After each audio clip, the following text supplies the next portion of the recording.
Tama po? Oh. Bawal po ma'am ang ano pagod na pagod, gutom na gutom, at saka nahihilo. Meron po ba sa inyo? Wala naman. Pang-apat ma'am, bawal din po ang nakasimangot. No? Kasi hindi po gumagaling yung mga nakasimangot. Ha? Okay. Kung okay naman po yung katawan nyo ma'am, naibaba nyo ng lahat, uminom na po ba kayo ng tubig?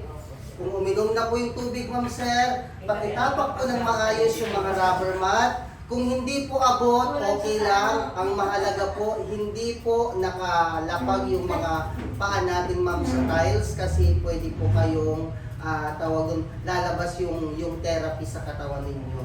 Mamaya ipapaliwanag din po natin yan ha. Okay, so kung ready na po kayo, ready na po ba kayo? Ready. Parang hindi naman ready. Ready na po ba kayo? Ay, parang kulang pa talaga. Ready na ba kayo? Bakit kayo nagagalit? Kung ready na ma'am, pakipindot na lang po yung mga button natin dyan. Okay?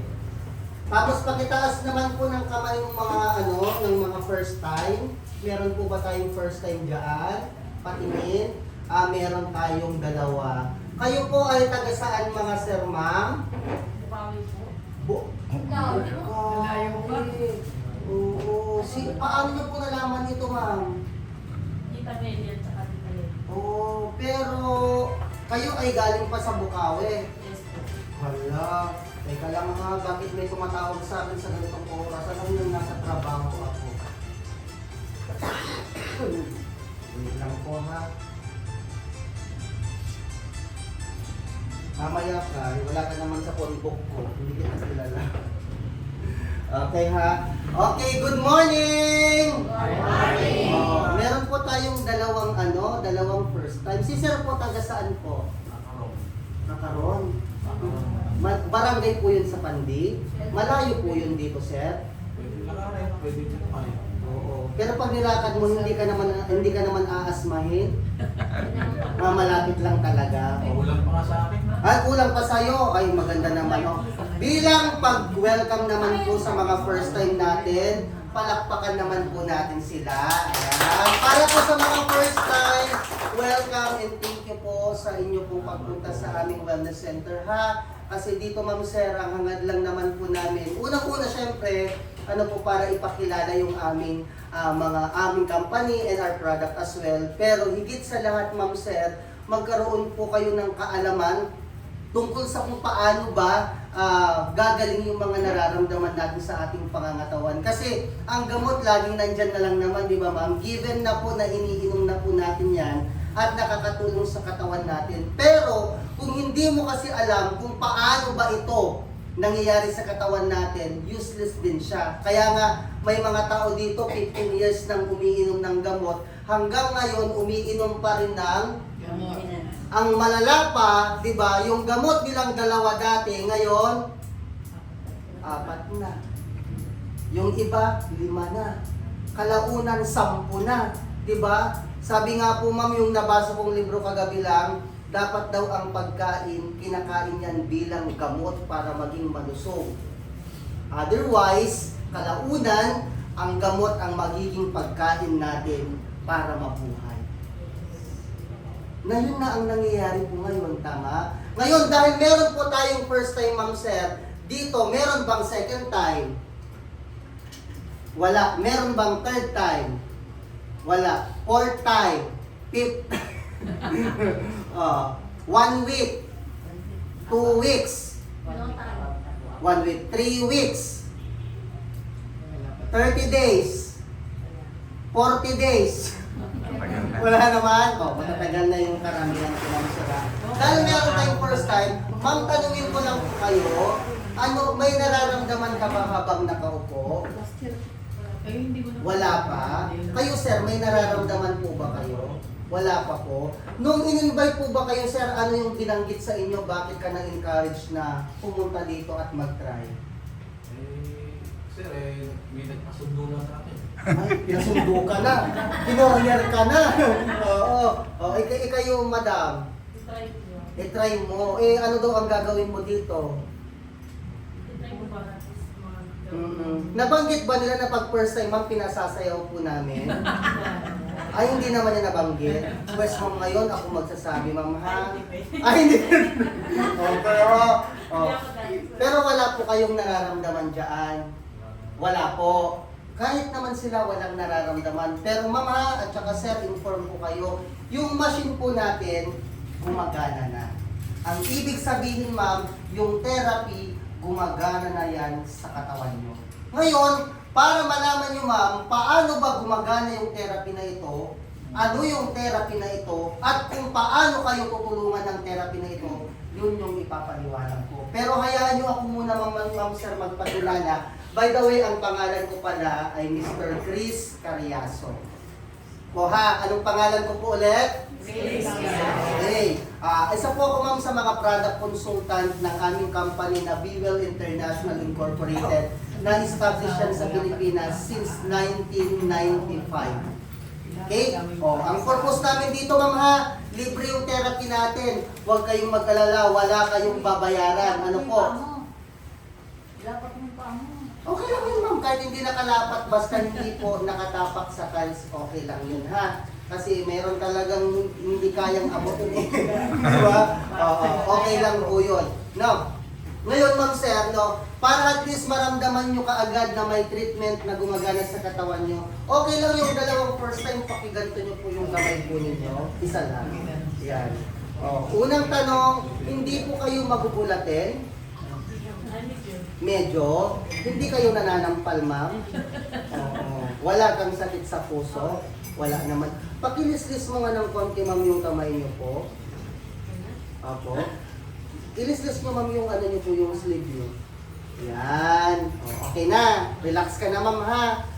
Anong pangalan po ulit? Baka makalimutan mo kasi mamaya. Relax ka lang. May nararamdaman ka ba ma'am? Ikaw nga sir, try ko. May nararamdaman ka ba sir? Meron. So, sir, try mo nga siya, iganon mo nga po. Opo. May nararamdaman ka ba ma'am? Wala. Alam niyo kung bakit? Kasi may edad na siya. Ibig sabihin, hindi. Ganito yun mama. Sige po, pakilapag nyo na po yung mga kamay po ninyo. No? Ma'am sir, yung therapy natin, ang trabaho po nito, let me introduce our product first. This is what we call multifunctional high potential therapeutic equipment. Itong product na ito ma'am, na-invento at ginawa pa po siya sa bansang Japan.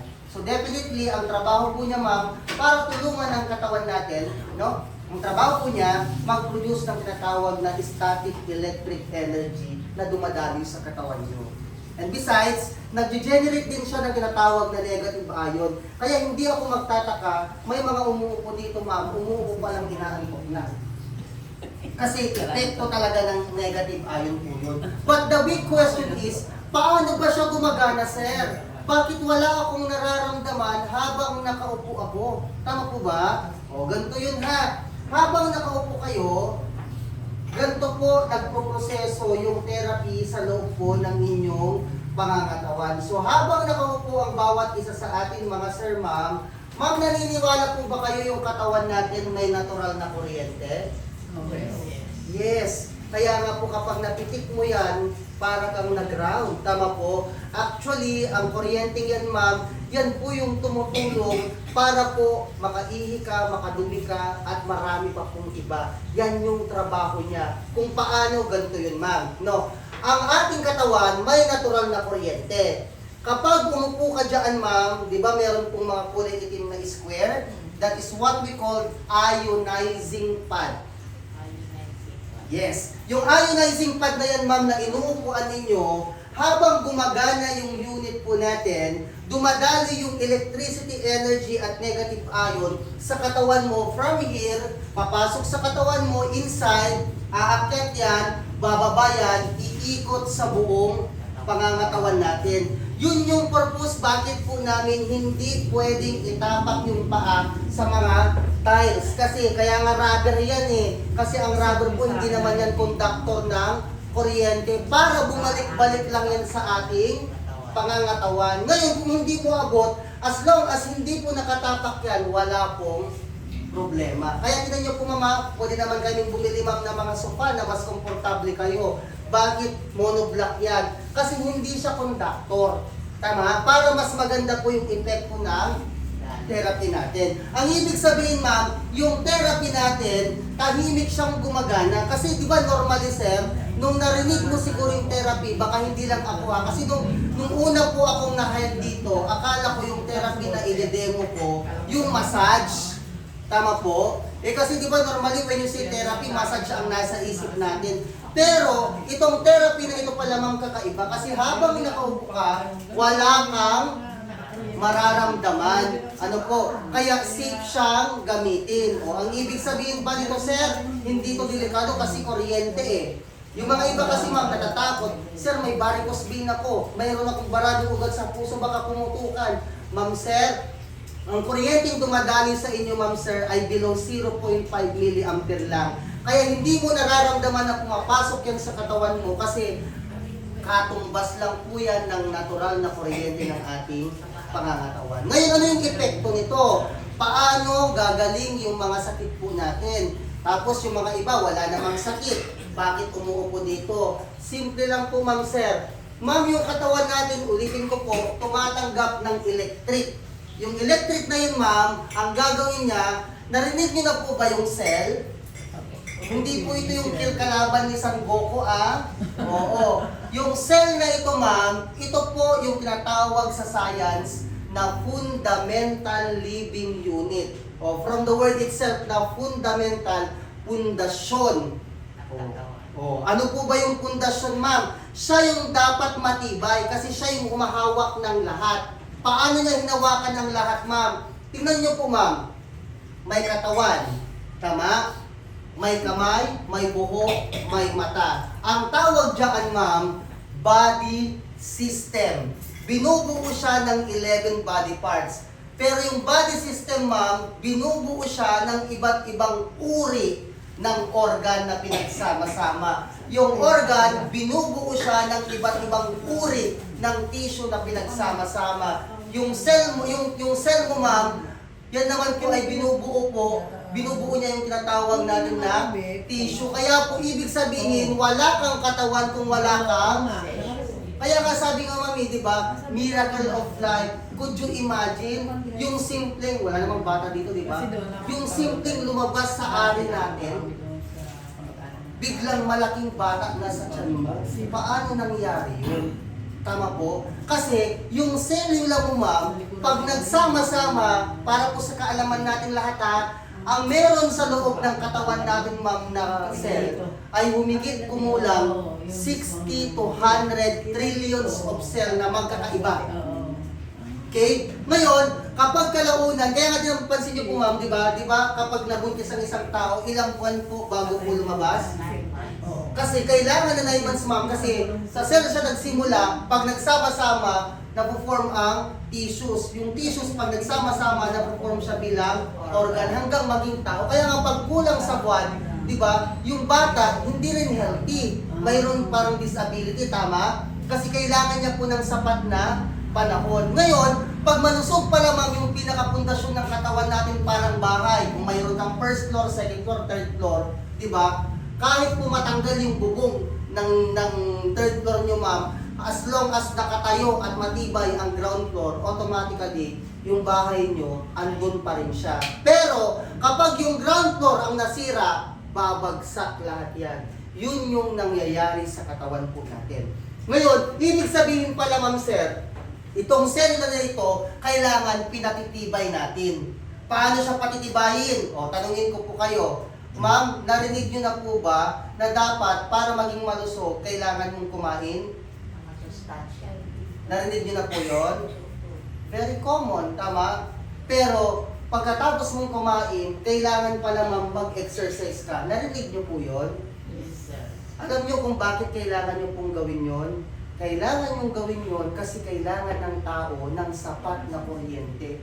Parang motor, di ba? Yung motor, kapag ang baterya niya, di ba, hindi ganun kaganda, hindi yan aandar ng maayos, kakarag-karag. Pero pag maayos yan, ma'am, yung tunog pa lang, alam mo na kung healthy o hindi healthy. Pero pag hindi yan healthy po, hindi yan magbubuga ng magandang usok, tama? Ganon din ang katawan ng tao. Kaya tinan niyo po mama, nung bata ka, dudumi ka ng mas madalas. Nung nagkaedad ka po, mas marami ka ng kinakain, pero minsan hindi ka dumudumi sa isang.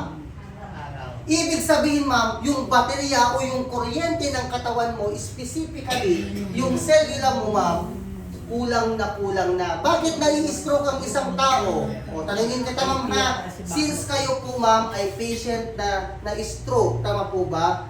Nabanggit po ba sa inyo ma'am bakit na-stroke po kayo? Bakit po ma'am? Pagkain. In medical, bakit ka daw ma'am na-stroke? Pagod. Pag stress ma'am, bakit ka ma'am mai-stroke? Eh, napagod ka lang naman. Eh, lahat naman dito napapagod, ba't hindi kami ma'am na-stroke? Sa kinakain. Anong nangyari ma'am sa kinakain? Bakit nakaka-stroke yun? Sobrahan. Nasobrahan. Eh, dumudumi ka naman. Anong nangyari? Bakit ka na-stroke? Bakit tumataas yung dugo? Nagbabara agad. Bakit nagbabara yung ugat? Dahil sa kolesterol. Sige, iyan natin lahat. Bakit nagbabara yung ugat? Dahil sa bad kolesterol. Dahil sa bad cholesterol. Eh, nagbara lang naman. Dadali pa rin naman yung tama. Kanal na eh. Di ba may bara pero dumadali pa rin. Bakit siya? Sa katawan natin. Bakit siya nai-stop? Naninigas. Nahirapan na yung... Ayaw niyo po ba ng mananiligas? Ano po? Dahil doon sa Naninigas yung Sige ma'am. Marami tayong oras.